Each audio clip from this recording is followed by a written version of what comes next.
Okay, welcome to Math 185. We're going to start with section 1.5, which is on substitution.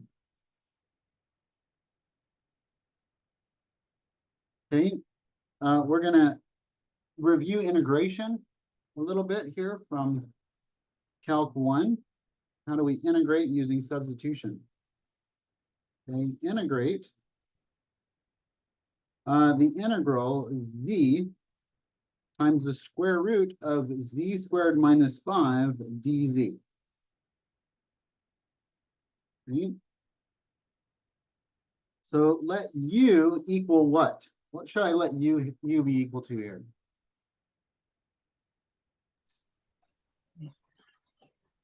E squared minus 5. Yeah, z squared minus 5, the thing that's under the radical. Okay, that was Jose. Yes. Yeah, thank you. Thank you so much, Jose. So we are going to let that be our u. So du ends up being 2z dz. Okay, after we differentiate both sides. And then we're going to divide by the 2 because I have a z and I have a dz, but I don't have a 2. So I want to equate the z dz to what I have on both sides here. So it's going to be d over 2 is equal to z dz. So I can replace now the integral with z dz. That's going to be replaced by du over 2. So I'll put that at the end here. The du or the dz usually goes on the end. So d over 2. And then the square root is going to get replaced by u. Okay, what's inside the radical is going to get replaced by u. Okay, what's under the square root there? Okay, so I'm going to pull this 1/2 out. Okay, and I'm going to say that's 1/2 times u to the 1/2 du. It looks good. Okay, using the properties of summations and integration, I could actually pull that 1/2 out in front, entirely out in front. Okay, we did algebra to bring it from here to here. We use algebra there, and then we use calculus or summation to bring it from there to there. Okay, the u is going to go up 1. Okay, and so this becomes a u to the 1/2 plus 1, which is 1 and 1/2. But I'm going to write that as a improper fraction. That's going to be 3/2. Okay, get rid of the, well, do I want to skip that step? Let's just rewrite it like this real quick. Okay, du, so now let's go down. Okay, to 1/2, this is going to become u to the 3/2 divided by 2/3. I'm sorry, divided by 3/2. Okay, plus c. Always put a plus c, always put your constant. If you're integrating, you don't have limits of integration. Okay, now, when I divide by a fraction, I'm going to multiply by the reciprocal. So this becomes 1/2 times 2/3 u to the 3/2 plus c. Now I'm going to skip this step from here on out. I'm not going to do that step. If I'm dividing by 3/2, I'm just going to say, look, multiply by 2/3. That's why I kind of misspoke there when we were integrating this, because I never really do this step. I just, in my mind, I always flip it upside down and then put it in front. So if it's 3/2 here, it ends up being 2/3 here. So now we're going to go 2 and 2, cancel that out. I get 1/3 u to the 3/2 plus c. But we can't leave it like that. We can't leave it in terms of u, because we started out in terms of z. Okay, we have to put back, we have to leave things the way we found them. Okay, we need to clean up our toys. Just like you were taught when you were a kid, leave, if you take the toys out, put them back. Leave things the way you found them. So we need to go back to z, but what was u? U was z squared minus 5 to the 3/2 plus c. And I can leave it like that if I want to. Okay. However, it was given to me, again, I'm going to leave my toys the way I found them. It was given to me with a square root. So I know, because I'm algebraically savvy, just like you guys, that this is z squared minus 5 times the square root of z squared minus 5 plus c. I don't know if that's more simplified. It does have a square root in it. I could maybe put the z squared minus 5 over 3 and then multiply by the z squared minus 5, just to clean things up a little bit. And maybe that, is more visually appealing. And so maybe I'll just leave it like that. Okay. Any questions on number 1?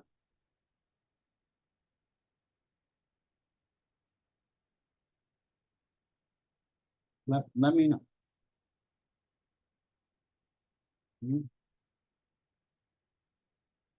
Okay, number 2, make sure that you are taking notes in this class.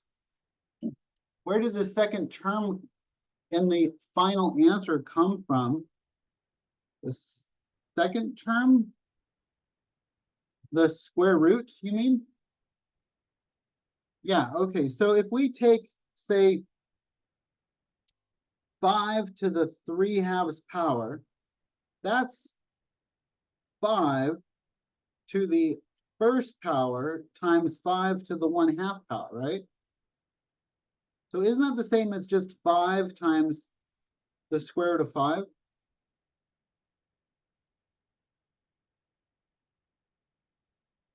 Does that help? Okay, awesome. Thank you.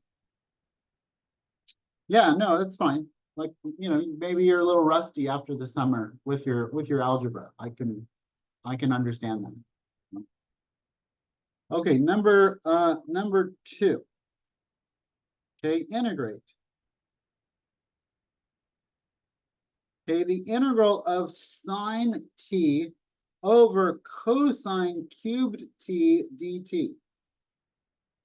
Let's try this one. What should my u be?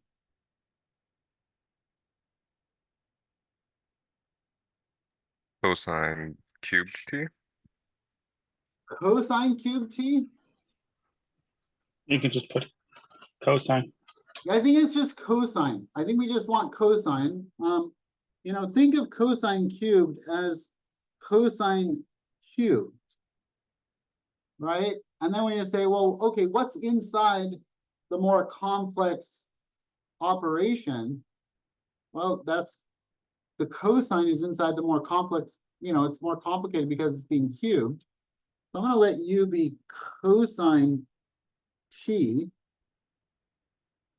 Therefore, du is equal to negative sine t dt. Now I've got the sine t dt right here. Okay. I don't have a negative, but I can maybe divide by a -1 to get rid of that negative. And so this is negative du is equal to sine t dt. Okay.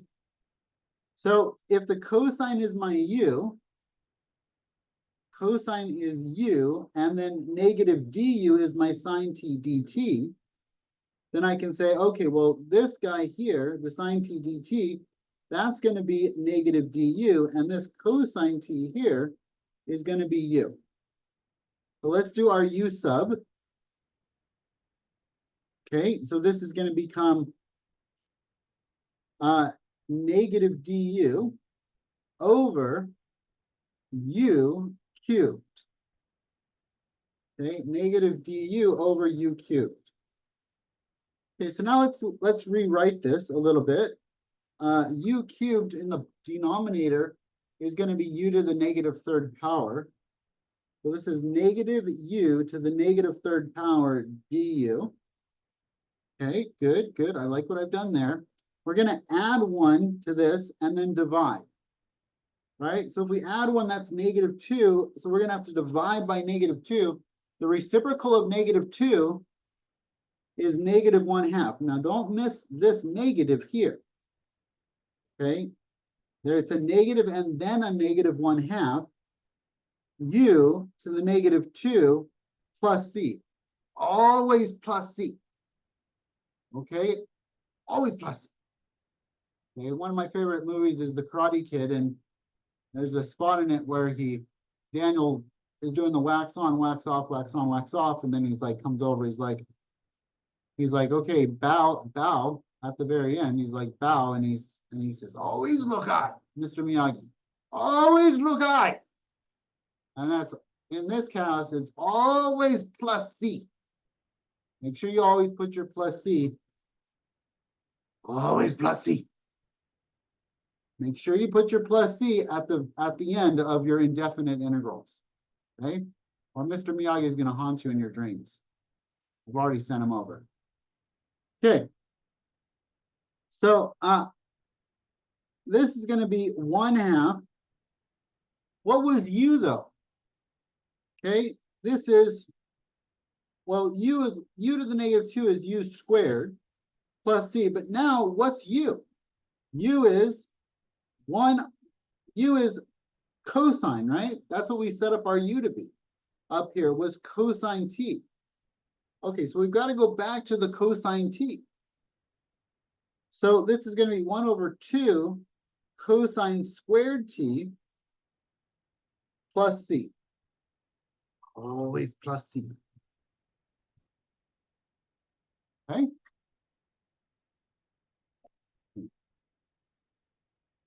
Good. Let's try another one. Okay, again, let me know if you have any questions on anything as we go through.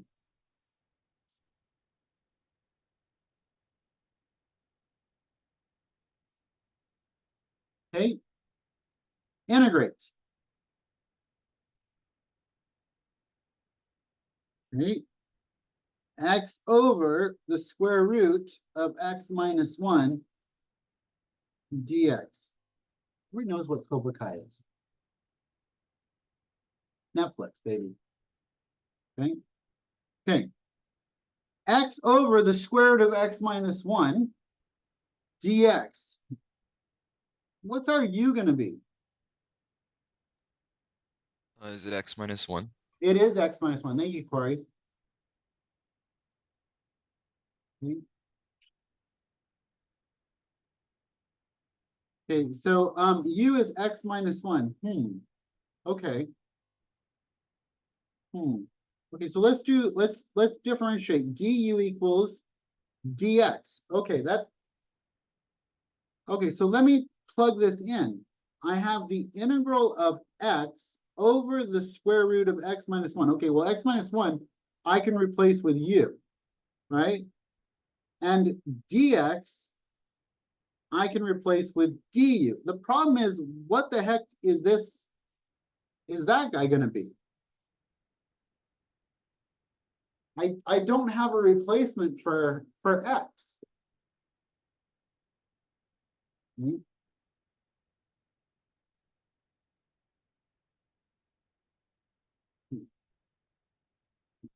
Yeah, what is, well, if u is equal to x minus 1, then wouldn't x be equal to u plus 1?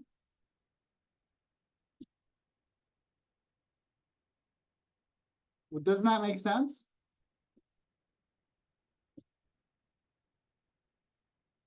Yes, it does, Professor Holman. Of course it does. Yeah. Makes complete sense. Okay. Thank you, Gennaro. There'll be lovely parting gifts for you on the way out for your participation. Okay. So yeah, it makes sense that if u is equal to x minus 1, then x is equal to u plus 1. So we have u plus 1 on top over the square root of u. I'm going to rewrite that as u to the 1/2 du. And now I have something over a common denominator. I can split this apart, u over u to the 1/2 plus 1 over u to the 1/2 du. Split that into two terms. So this is going to be u to the first power over u to the 1/2. That becomes u to the 1/2 plus u to the negative 1/2 du. Okay, cool, cool. I like what I've done there. It's nice. Okay. Now we're gonna integrate. This 1/2 goes to a what? This 1/2 here goes to what? 1 and 1/2. 1 and 1/2. Okay, what is that as an improper fraction, Corey? 3/2. 3/2. Thank you. Yeah, it's u to the 3/2. And what am I going to put in front of that? 2/3. 2/3. Very good. Okay, plus this is u to the negative 1/2. I'm going to add 1 to that. That becomes u to the 1/2. What's the reciprocal of 1/2? 2. 2. Thank you, David. So it's 2 over 1 or 2. Okay, and then we've got our plus c. Always plus c. Always plus c. Always look at. Okay. Okay, 2/3 u to the 3/2 plus 2u to the 1/2 plus c. Now, well, what was u? U was equal to x minus 1, right? So we've got to replace these u's with x minus 1. So that's going to be 2/3 x minus 1 to the 3/2 plus 2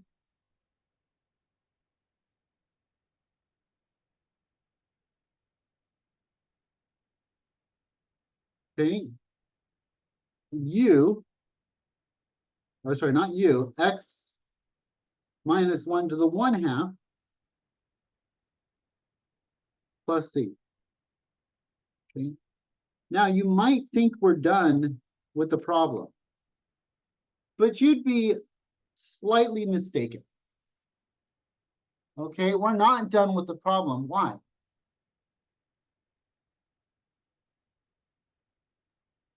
Is it because they're like terms? Can you combine them? They are terms that have common factors. So they are similar terms in that we can factor some stuff out, right? So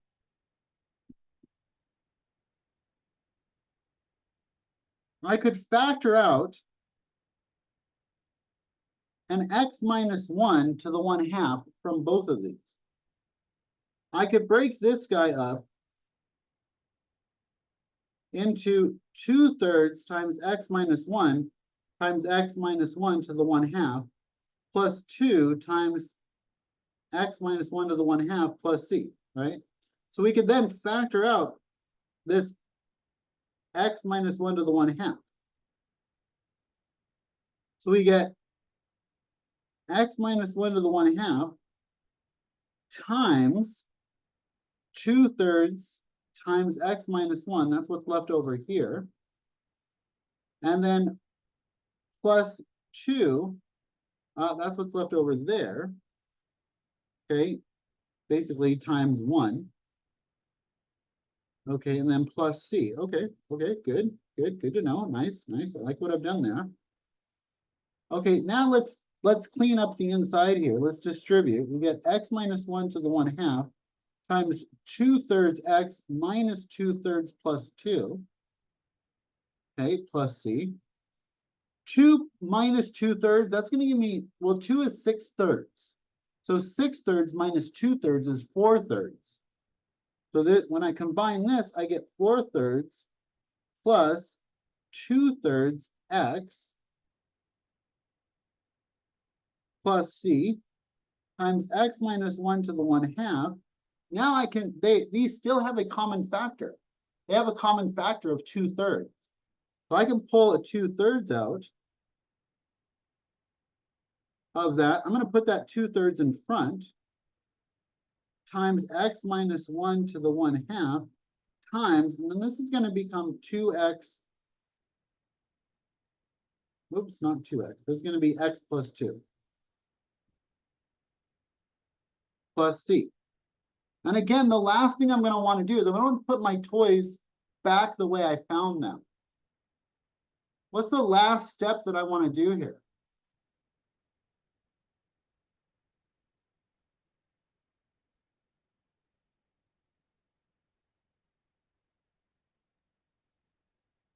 Make it a square root. Yes, very good, Grace. Very good. Thank you so much. Make it a square root because, again, that's the way I found them. I'm going to leave my toys the way I found them. People always ask me, they're like, well, not people, students always ask me, like, how should I leave a problem? I said, well, how did you find the problem? Did you find the problem with fractions? Then leave the problem with fractions. Did you find the problem with square roots? Then leave the problem with square roots. Did you find the problem with decimals? Then leave the problem with decimals. Leave things the way you found them. It's a good rule of thumb. Okay.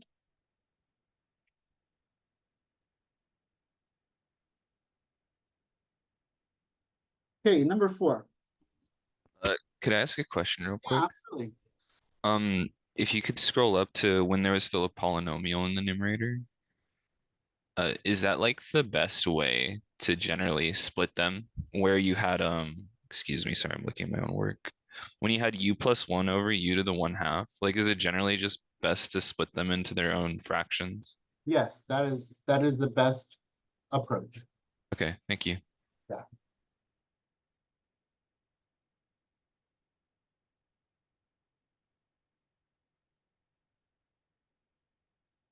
Corey, you seem familiar. Have I had you in another class? No, sorry, I don't recognize you. Oh, okay. Okay, thanks. Okay, integrate. 0 to 1. So here we have limits, so no plus c.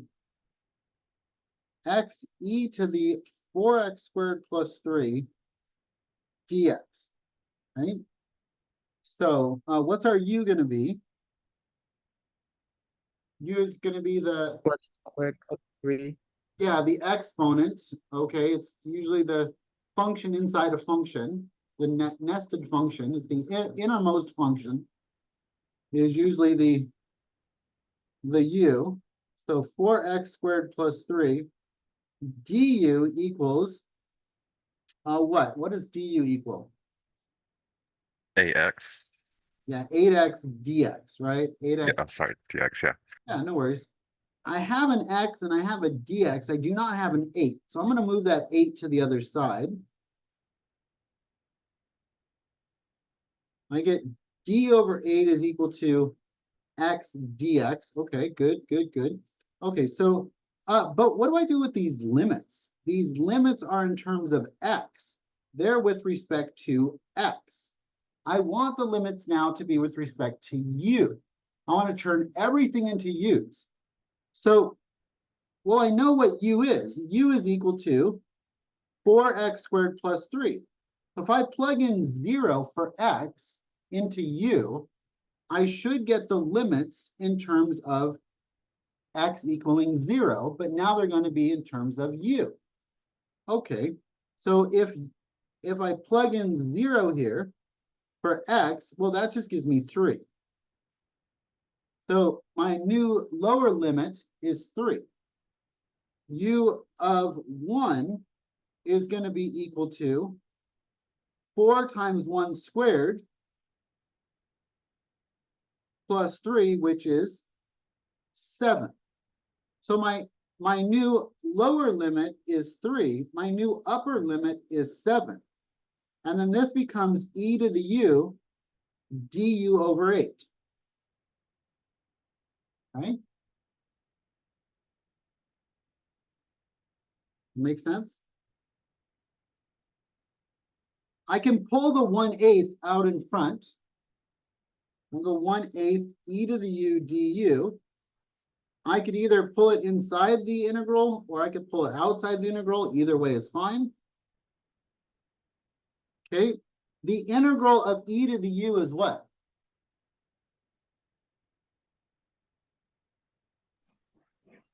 E. Isn't it e to the u times du? The integral?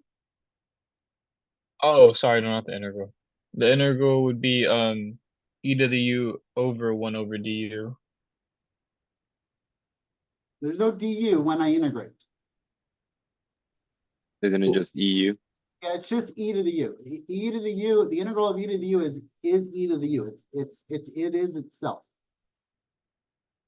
Okay, so this is going to become 1/8 e to the u. Let's plug in our limits 3 to 7. So this is just going to become 1/8 e to the 7th minus 1/8 e to the 3rd. And then we're going to factor out that 1/8 to get e to the 7th minus e to the 3rd. Okay. Okay, and that, if you plug that into a calculator, that's approximately 134.568. Okay. We generally won't leave things as decimals in this class just because decimals are messy and they're imperfect. They're an imperfect system. They don't give us, you know, good accuracy. So we'll generally leave things symbolically. Okay, but just in case you wanted to know, like, well, what is that number? Well, it's close to 135. Or 134.5. Okay, number 5.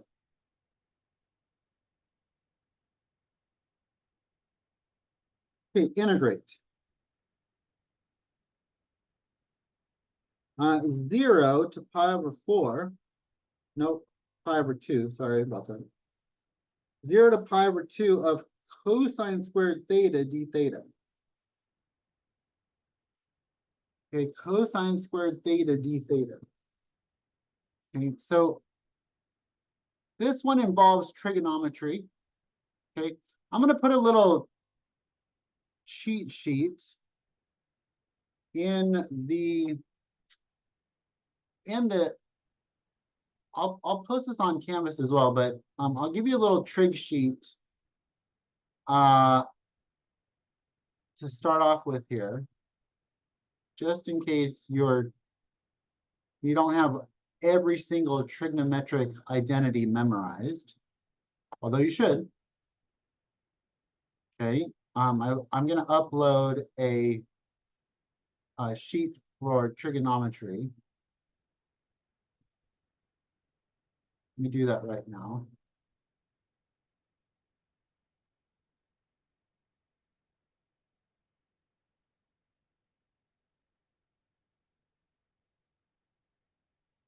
There's a trigonometry formula sheet, and let me send that on its way.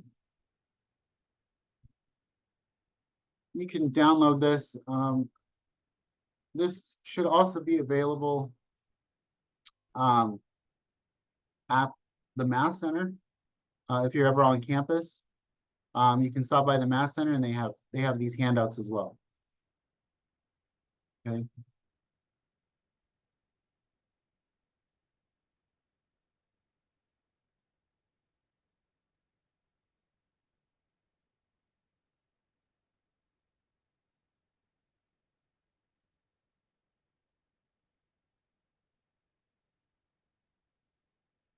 Okay, so you can grab that if you want.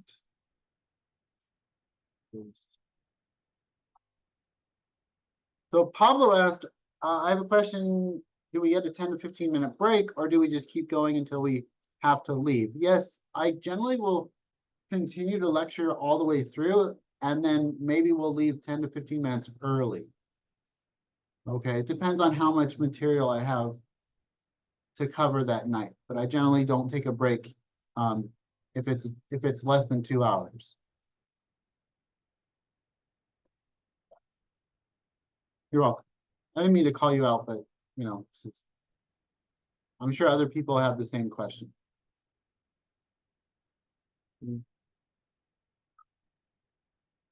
Okay. I mean, there's a ton of material in Calc 2, and I really can't I can't waste the class time. And I kind of like being in one groove, you know, at one specific time. Okay. I am recording these as well, and I'll maybe on Thursday I'll show you where I'm going to post them. They are going to be on YouTube as well. So so I will record these lectures. Okay. So looking at the trigonometry formula sheet. Okay.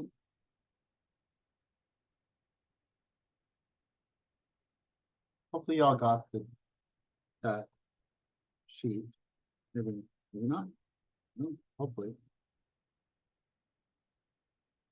Oh, I didn't send it to everybody. That was stupid. Okay, let me try that again. Well, everyone. I'm gonna send it to everyone. Big formula sheet. There we go. Now everyone should hopefully get it. Perfect. Okay. Okay, so feel free to download that and save it to your computer. Okay, and then we can reference it. Okay, so.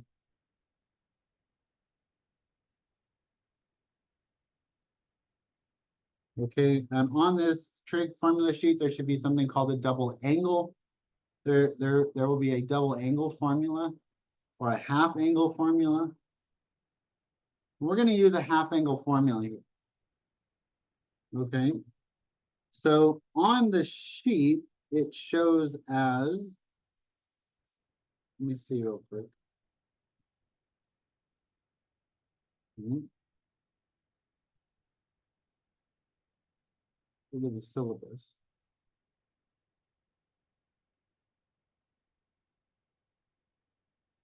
All right, 1 second. Pulling up the sheet.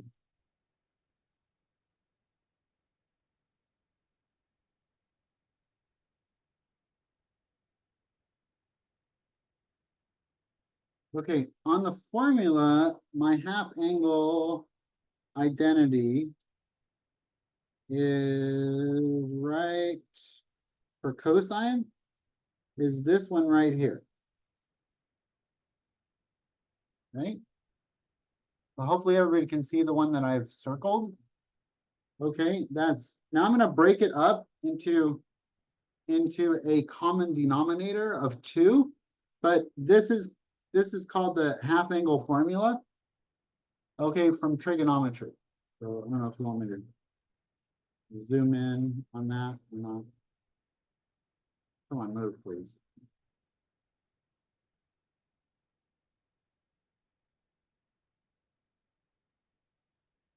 Right here. Okay, everybody see that?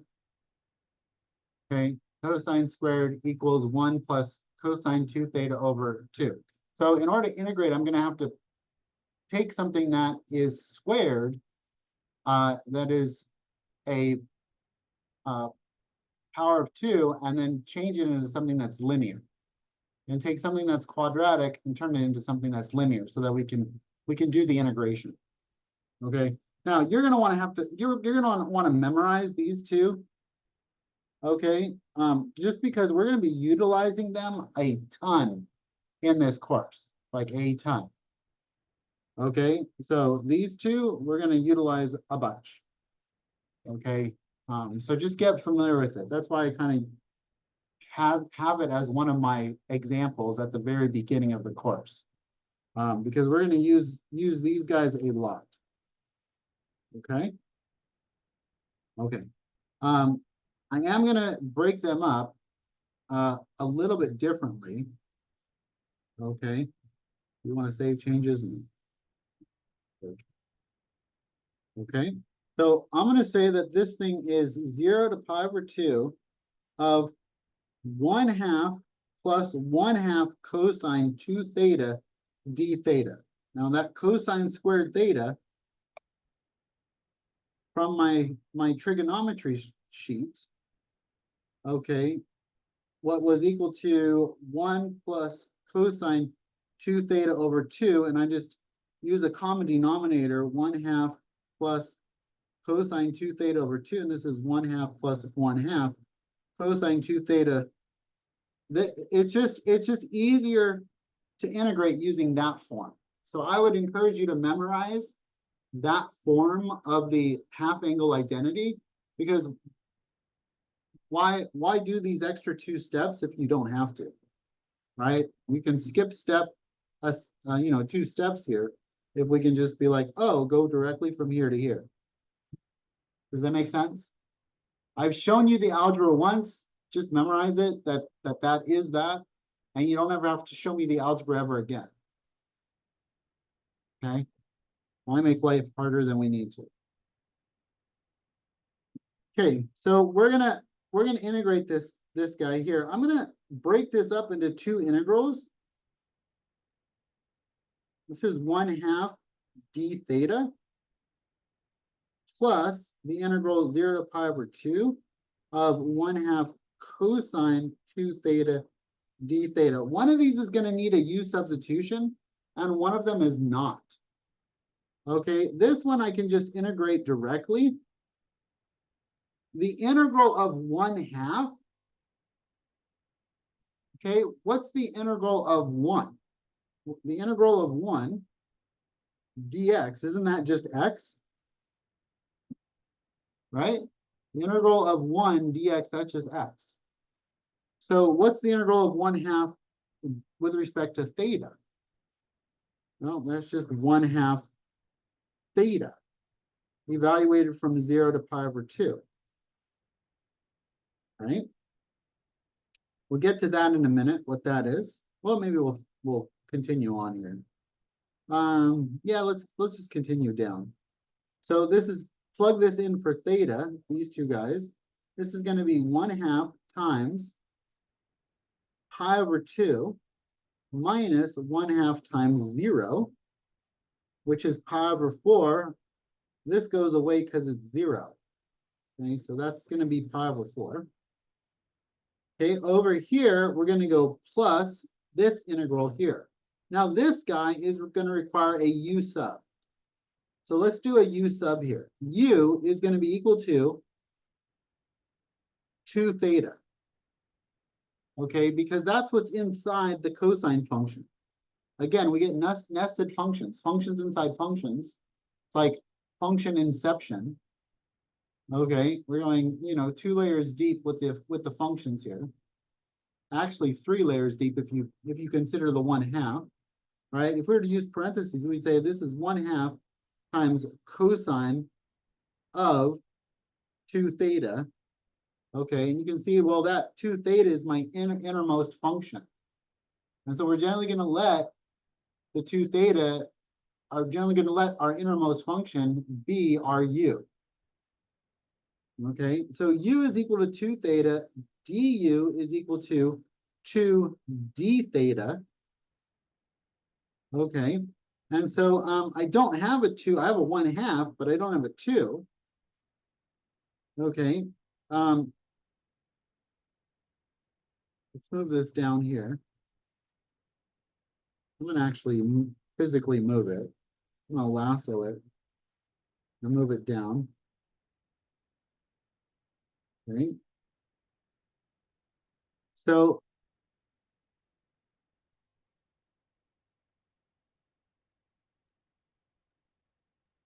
okay, we're gonna divide by 2, and then we get d over 2 equals d theta. Right?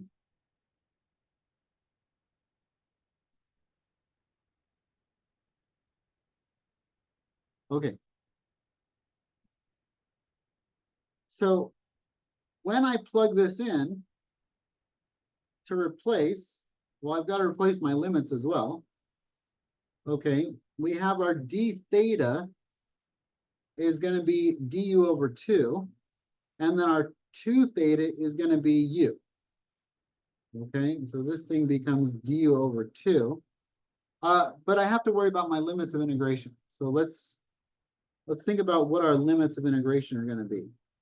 Okay, so if u is equal to 2 theta, then u of 0 is equal to 2 times 0, which is 0. So that stays 0. So my lower limit is 0. U of pi over 2 is equal to 2 times pi over 2. 2's cancel, and I'm left with pi. So this is going to be pi. Right? So this is going to be now pi, 0 to pi of 1/2, the 1/2 stays, cosine of u times du over 2. Okay. So this 1/2 and this d over 2, that can combine to a 1/4. So this becomes 1/4. If I integrate cosine of u, what do I get? What's the integral of cosine u? Negative sine u. Close. Oh, yeah, sine u. Sine, you. yeah, it's sine u. Okay. So then we're going to evaluate that from 0 to pi, which is really nice because the sine of pi and the sine of 0 are the same number. What's the sine of 0 and the sine of pi? Going back to our unit circle, the sine value is the y value at pi, and the y value at pi is what? 0. It's 0. Thank you, Savoon. Okay, so this guy goes to 0.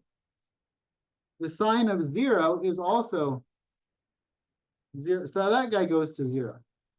So the only thing that survives here is pi over 4. And that's the answer. Okay? And that is section 1.5.